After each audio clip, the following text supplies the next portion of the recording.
Thank you for tuning in. Thanks for being part of our program. We appreciate it. Here we are together again on the radio. Here's a piece that appeared in the Olympian, a newspaper in Olympia, Washington, written by one Ann Cook,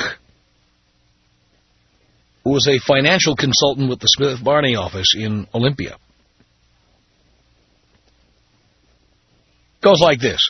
Many newlyweds spend months planning the wedding ceremony that unites them as a couple.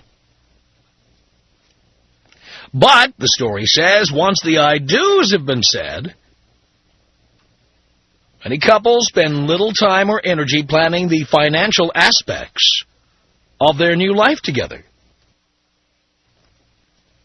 Money and finances can be uncomfortable subjects to talk about, but the discomfort of ignoring the subject can be far greater. Unfortunately, disagreements about money are a leading cause of divorce.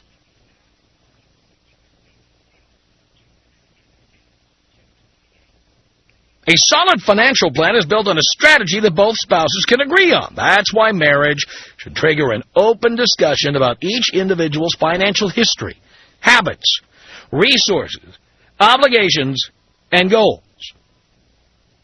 This is essential to developing a realistic plan that includes joint priorities, short-term goals, and the beginnings of a longer-term estate plan. It's also critical to achieving mutual understanding when it comes to spending habits. I just want to say right here, this is all very good information. It's rare that I read a story like this and agree with like every word I'm reading. She says a first step is to prioritize together how you want to spend your money. Your circumstances and the lifestyle you choose to lead initially will dictate your priorities. An advisor can pose important questions to both of you to help clarify your priorities and assist in drafting a budget that addresses debt reduction, savings, and investment planning. Of course, she has a vested interest. She is a financial advisor. In an ideal world, everyone would enter into marriage free of debt. We'll get to that in a minute. In reality, the merger of two lives usually includes the merger of your prior obligations. Working to strategically manage or eliminate debt is an important financial step. You should pay off the bad debt, as in high-interest credit card bills, etc., and the good debt, low-interest student loans, etc., second. Many couples find their wedding gifts or cash provide a quick and easy way to reduce their bad debt load. We'll get to that in a second, too. Additionally, as a married couple, you might be contributing to a variety of retirement plans to get the greatest potential returns at a risk level you are both comfortable with. Couples should review their plans together. We'll get to that in a minute, too. Additionally, do not assume that your marriage protects your spouse in the event of your death. Many assets will not shift automatically into his or her name. It is your responsibility to maintain the correct beneficiaries on all financial instruments. You should only stay married until you're dead, regardless of what the wedding vows say. You know what I'm talking about? Remember that your financial plan is a living document. Once you have a plan in place, life events should trigger a review and possible revision of your goals and strategies. Events such as a change in income or employment status, the birth of a child, the loss of a loved one, can all affect your investment strategies and beneficiary designations. Like the institution of marriage itself, your financial plan works best if you devote the time and attention it deserves.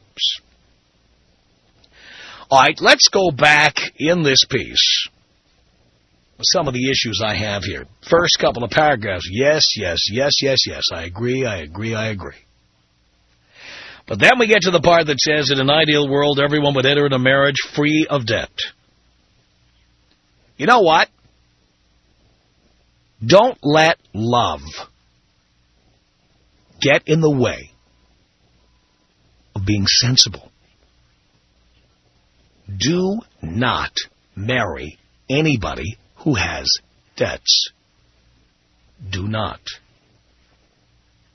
The one exception I would say for that is a mortgage. Because a house is a valuable asset that generally appreciates in value. And in many cases, having a mortgage is a very good financial move, even when you can afford to pay it off in its entirety. I learned this from my accountant,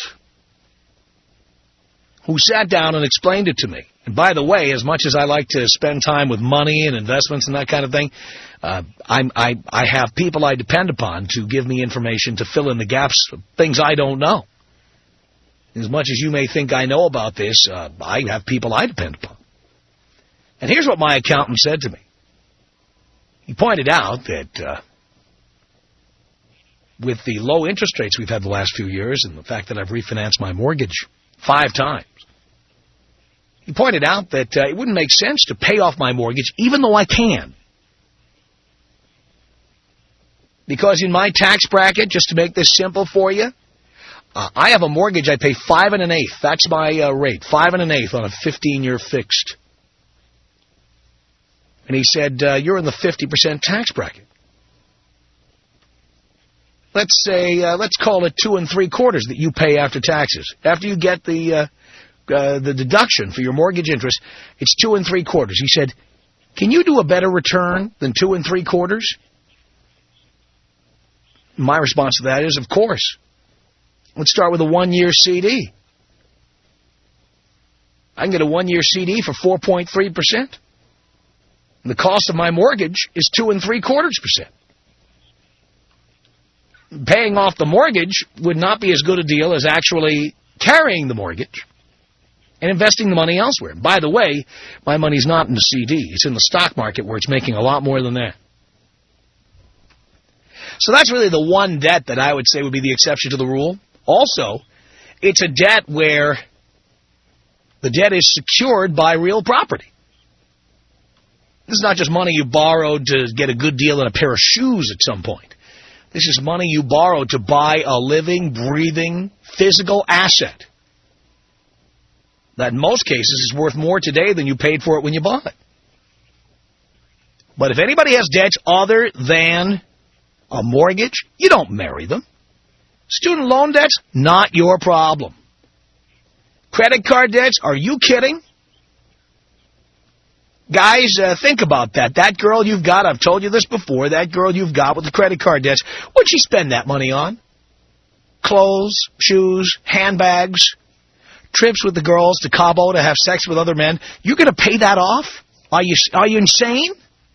No, you're not. You're not going to pay the debt. You're not going to pay the interest.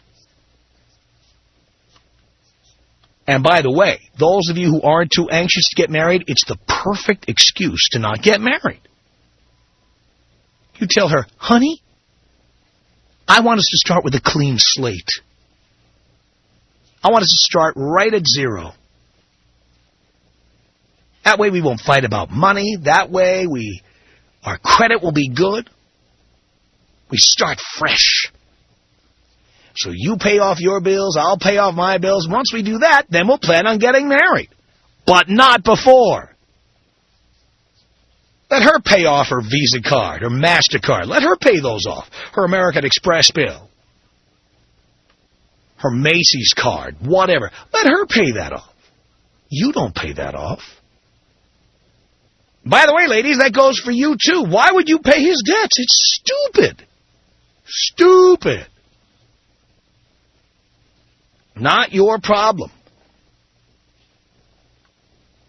More advice for you if you're actually going to get married. Bad credit is a sign of bad character. Unless you're with somebody who couldn't pay a bill because they had a brain tumor, bad credit equals bad character. So that's bad judgment on your part. If you have fallen in love with a person with bad character, down the line, you're going to pay. Honestly, I would demand a FICO score of at least 650. I would not marry somebody with a low FICO score. Period. You think I'm kidding? Bad credit equals bad character. I mean, what kind of person borrows money and then doesn't pay it back? A liar, a cheat, a thief, a slacker. a loser. Sure, occasionally somebody's hit by a bus, or they're in a wheelchair for a year, or they get a brain tumor. All right, those are your extenuating circumstances. But if somebody just didn't pay the bills because they didn't feel like it, or because they were young and stupid and just ran up $20,000 in credit card debt and then was like, whoops! Bad character. Loser. Lose them. Yes, the writer, Ann Cook, she says, well, in an ideal world, everyone would enter into a marriage free of debt. No. You want to get married in an ideal world if you're going to get married at all. And certainly from a financial point of view. You are not going to pay off the debts of the other person. Period. And the last thing I would ever do is pay off somebody else's student loan. Unless, in exchange for paying off their student loan, I would get a percentage of their income for the rest of their lives. Because essentially I've just invested in their education. You know, if you study to be a doctor and you borrowed $100,000 and I marry you I'm a plumber, and I help you pay off your $100,000 in debt, and then later you divorce me, and you make $350,000 a year as a doctor, I want something back. Stop being so much in love and start thinking a little bit, you morons. You don't pay off somebody else's student loan because, believe me, that's the very same person who, when they're not in love with you anymore, will try to keep you from getting a penny. Or they'll try to take money from you. Don't do it. Retirement plans. I mean, come on. How many people stay married till they're dead these days? You have a prenuptial agreement that says her retirement plan is her retirement plan. Your retirement plan is your retirement plan. That's it. You have a 401k or an IRA and you don't specifically get her to sign a document that says she's giving up her rights to that, she will take her rights to that down the line. Your pension, your 401k, your IRA, your 403b, your KEO, your Roth IRA, you have to get her to sign a document that says, I waive my rights to that. Otherwise, when you get divorced, she'll take it. No. Speak to your attorney about this. I'm telling you, no. You ask your attorney about that.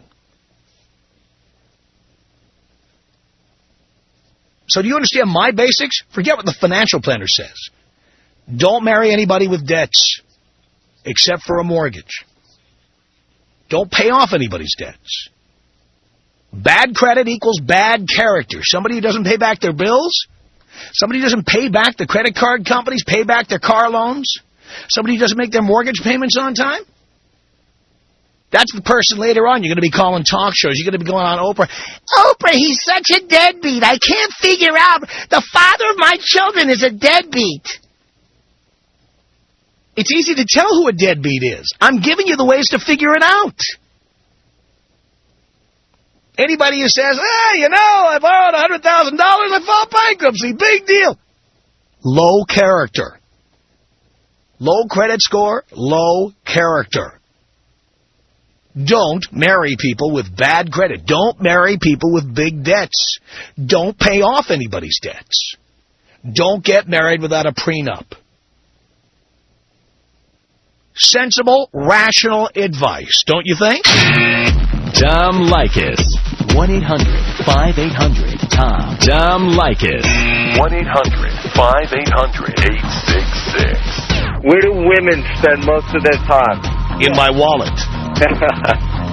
How about in front of the mirror? Well, that might be the second place they spend most of their time. The Tom Leykis Show. 1-800-5800-TOM is our telephone number. Thank you for tuning in. Thanks for being part of our program. We appreciate it. All right. The Olympian newspaper, Olympia, Washington, gave you their recommendations for people getting married, specifically financial recommendations. And then I gave you my own. It's Jack on the Tom Leykis Show. Hello. Tom, how are you, sir? I'm okay, Jack. You're a smart guy. I got some math questions for you. Let's see if we can figure this out. Yeah. I'm a 35-year-old successful commercial banker. I'm dating a 30-year-old successful attorney. Yes. My debt is very low. I don't have very much revolving debt at all. Unfortunately, she has about $63,000 in debt. Right. 40 of that is roughly is her student loans. 23,000 is revolving debt, and her FICO score is about a 718. Yeah. We live together. She's pushing for marriage. What's your gut telling you? My gut tells me that when she clears the decks, pays everything down, and agrees to a prenup, it's time to get married if you want to. But not a minute before.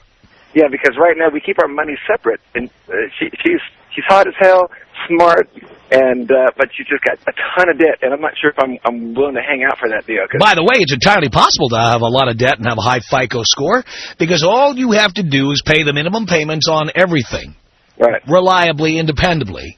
Right. And that kicks up your score.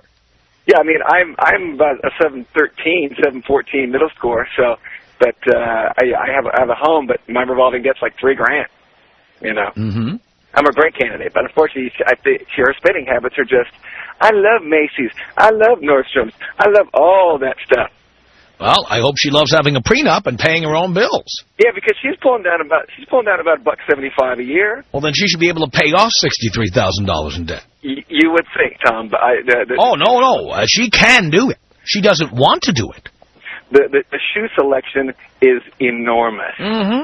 And the sunglasses and that Fendi handbag. Well, just remember, when she wants to get married to you, it has nothing to do with love. That's a business proposition. Right. You're already living with her.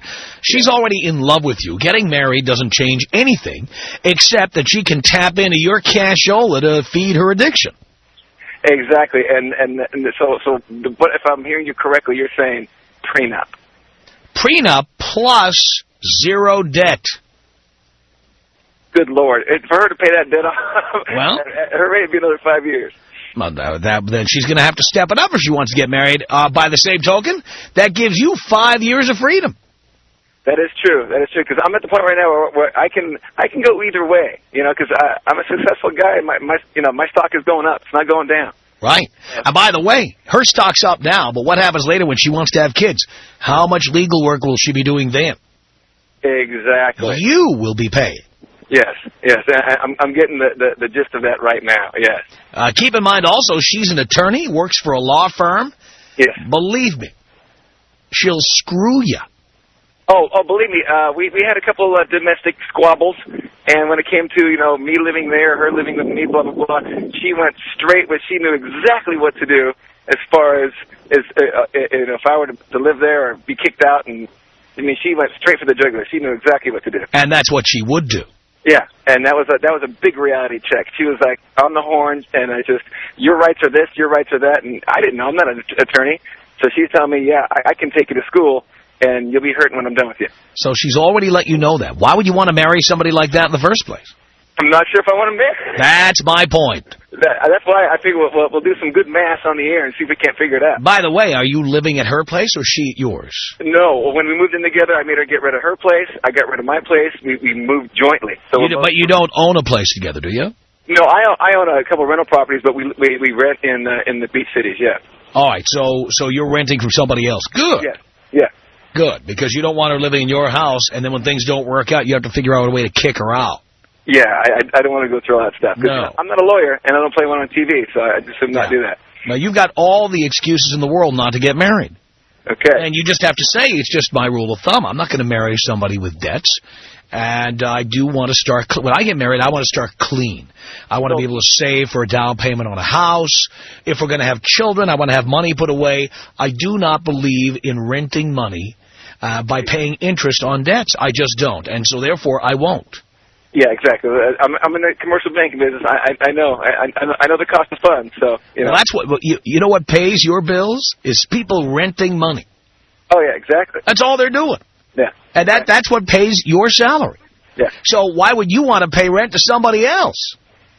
True. Very true. Very true. I figured the reason I decided to rent a place with her because it's less risk involved. Oh, no doubt about it. Yeah. In fact, what I would have done is had one or the other name on the lease, not even both names. If you could have gotten her to sign the lease, and you just agreed to pay half the rent while you're living in her apartment, that would be even better. Yeah. Well, unfortunately, I think she's that dumb. She figures if I'm going to be on the hook, you might as well be on it with me. Well, you know what I always say about living together? There's nothing in it for you. No. It's really easy to get in, but it's a pain in the butt to get out. Right. And really, do you have benefits now that you did not have when you were dating? Benefits? No, but I have honey-do list all day long. Honey-do this, honey-do that. So you pretty much are proving every point I've made to you. Yeah. To all the other listeners out there, here's an example of what not to do. Right. Don't move in. Don't marry anybody who has big debts. And do not agree to pay their bills, period. Oh, yeah. I made sure. I'm not picking up anybody's tab. That way you don't have to have an agreement on how money is spent, because you have your money and they have their money. Yeah, because when you combine, our income is close to about $450,000 a year. Right. I mean, if she wants to spend her money on finance charges or purses or shoes, that's fine, because it's all coming out of her account. Yeah, exactly. Awesome. Tom, I appreciate it. You are the man. You're the myth. You're the legend. Can you take me out THX style? THX style. Here you go, Jack.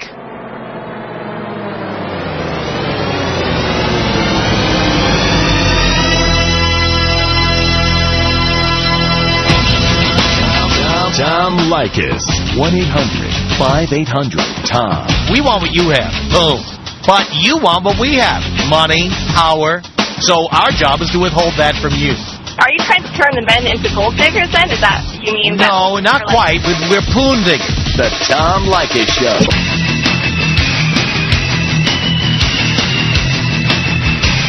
Tom Leykis Show from Los Angeles at 1-800-5800-TOM. JJ on the Tom Leykis Show. Hello. Hey, what's going on, Tom? Not much, JJ. Go ahead. My battery's running low. That's okay. All right, well, I want to just give a word of advice to all these guys, because I don't know, fill you in, but I was married for a couple of years. She didn't bring a penny into the relationship. She was going to school full-time pretty much, and I supported her. And ended up divorcing her because just some stuff that was getting kind of ridiculous. She was kind of using me, and it got out of hand. Now she's trying to get me for everything. Uh-huh. You know, it's like they come in, they see an opportunity, and they're going to try and take whatever they can. So that is right. You know, get in there, get a prenup, and don't let them get nothing. So based on what I just told you, would you say that all rings true since you've had this experience? Oh, absolutely. You know, because we come from like a Middle Eastern culture, so divorce isn't really a high thing. You get married, kind of think it's going to last forever, so you never really think about a prenup. And now I won't get married without another one, I'll tell you that much. Yeah. Well, I'll tell you what, if you get married in Saudi Arabia, that's fine, but you got married in California. Oh, man, this is the female state.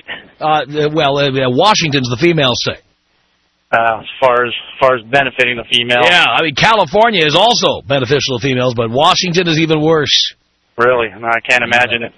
You know, you don't bring a penny in, and now you're trying to get me for whatever you can. It's kind of like robbery, you know? I would understand if they brought 50% in and they contributed half and paid the bills and paid the mortgage, that'd be fine. I don't have a problem. But when you come in with nothing, you give nothing, and then you try to take it all, it's robbery. And the sad part is she's going to get something. I'm going to have to pay. That's right. There's no getting around it. That's right. Just trying to make it as minimal as possible. So all you Leykis students out there, man, just take my advice. Luckily, I was only married for like 23 months, so it won't be that bad as far as how long I got to pay her. But it could have been a lot worse. No doubt about it, JJ. Thanks for the call. It's 1-800-5800-TOM. This is James on the Tom Leykis Show. Hello. Hey, Tom. How's it going? I'm okay. Well, I'm a 24-year-old, just out of college, bought a house, and have had a long-term girlfriend through college, but, of course, on and off, just kind of messing around. Well, she wants to get married, and I just bought a house, and I don't know if I'm financially ready to give her a ring, you know. And she's saying... You're too young to be giving anybody a ring or having a serious relationship. Huh? You are too young to have a serious relationship. I know, and that's why I did all my, playing in college. I've been playing since I've been back in college. I've been out for about a year now. Got a good job, making around 60. And And she'd like to get her claws into that. Huh? And she would like to get her claws into that. Yeah, but she's been with me for a while. That's the only thing I'm thinking. Yeah, but why? I mean, we've been together since high school, pretty much. That doesn't mean it's a good idea. Yeah. Well, I mean, the thing that's getting to me is I can see it because, I mean, she's talking about getting a big ring. And I'm like, I just bought a house. I mean, and she said, you can put it on your credit card and we can pay it off. No. I'm like, no. I don't want to pay ring payments. No, you don't. Yeah. So just say no. That's a little harder than that, I guess. No, it's not. Yeah. Did you hear the last guy who called in? I did. And don't you get anything out of that? Yeah, but 10 years on and off, you know. And I don't care. The first year you were 14, please. That's right, yeah. You didn't know what you were doing. That's true. The fact that you've been doing something stupid for 10 years doesn't make it right. Yeah. And by the way, you're so in love, you went to college and screwed other girls. That's because I was taking your advice and I wanted to... But if you're taking my advice, you don't have a goddamn girlfriend. Well, yeah, I know. Yeah. Good point. So you stop doing that. I just got to learn how to tell her, you know. But she's talking about, because she's moving back here to move in with me. And just kind of... Why are you letting her move in with you? Well, she doesn't want it. She won't move in until she gets a ring. And good. Perfect. Yeah. You know what my response to that is? Yeah, I know. Great. I know. And then you're lucky. You fell into slop. Are you kidding me? This is the best thing that could have happened. Yeah, definitely. Yeah. Do you understand that? I know. This is the best thing that could have happened. Yeah. So what would you say I do? I mean, should I just tell her to get her own apartment and then... Yes. And then just date for a while and then... Date her and others. Okay. And others. What do you think about the ring thing? No engagements. No marriage. Yeah. By the way, don't ever buy a ring until the prenup is signed. Exactly. And signed. But how do you go about paying for that? Because, I mean, she's wanting a big ring. And you tell her that part of the prenup is we're paying for everything in cash. What we can't afford, we're not buying. That's it. Be a man, make the rules, and you tell her, if you don't live by my rules, we'll never get married. Ever. Yeah. Like a man. That's good. Be a man. Just say, just strictly cash, you know, whatever. We are buying only what we can afford. Exactly. If we want rings, we will put money away and save for them. Yeah. We are not paying interest to buy things in this house. Period. And then also do the retirement thing separately. Correct. Okay. And you will never, ever get married without a prenuptial agreement that separates your money and her money. Perfect. Then if she wants to buy rings with her money, hallelujah.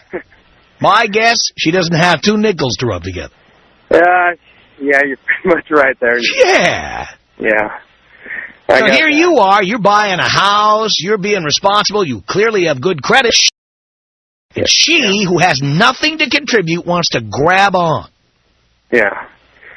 I got you. No. And then about the house thing, real quick, I mean, how would you do your mortgage thing again, saving your money? What do you mean? You said you put it into a savings account or something at the beginning of the show? No. In other words, if you can afford to pay off your mortgage, which I bet you can't. No. See, I can. Okay. But I went to my accountant. He said, don't do it. Yeah. So I didn't. Okay. All right. You're not there yet, James. Yeah. And, one day you will, and then you'll remember my advice, which came from my accountant. That's it. All right? All right. I appreciate the call. Good luck, pal.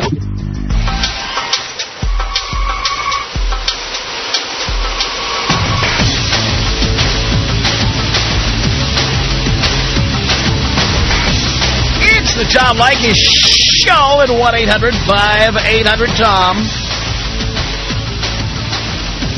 Let's say hello here to Chris on the Tom Leykis Show. Hello. Tom. Chris. Long time, first time. Thank you so much, Chris. you described my situation so well. They got a little extra twist on it.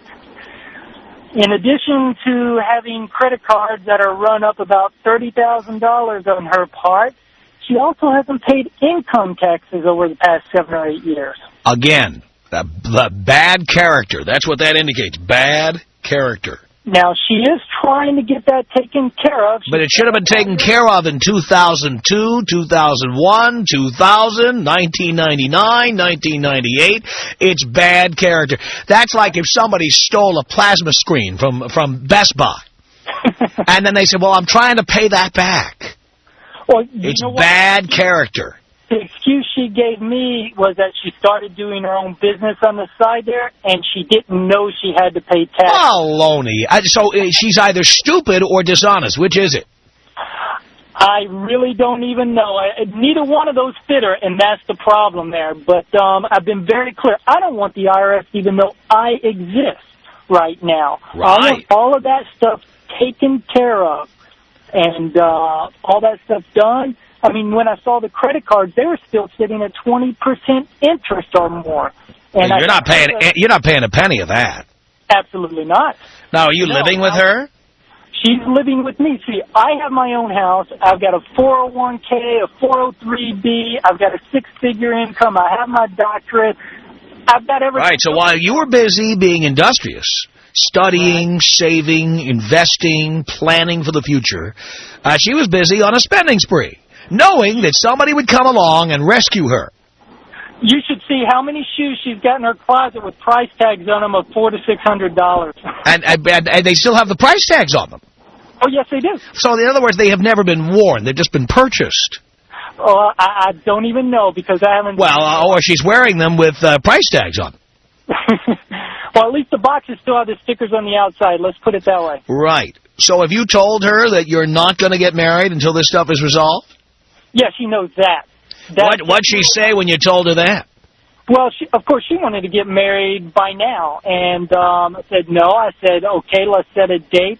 Right now, the date is October of next year. No, there's no date. Do you have a prenup? No, we don't. There is no date. Right. Cancel it immediately and get an attorney.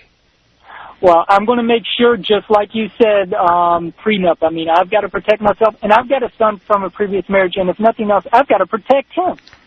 Well, so there's another reason. Look, here's the deal. If you have a date to get married, she can claim duress when you get her to sign a prenup.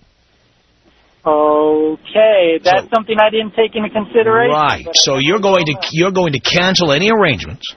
You're going to make a formal announcement to anybody who's been told you're getting married, and you're going to let them know that the date has been postponed indefinitely. And then you're going to get an attorney. And she is going to have an attorney, too. Yep. Which she should pay for. And if she won't, I think you have your answer. I agree with you there. I mean, right now, I have the assets and she has the debt, the liability. Right.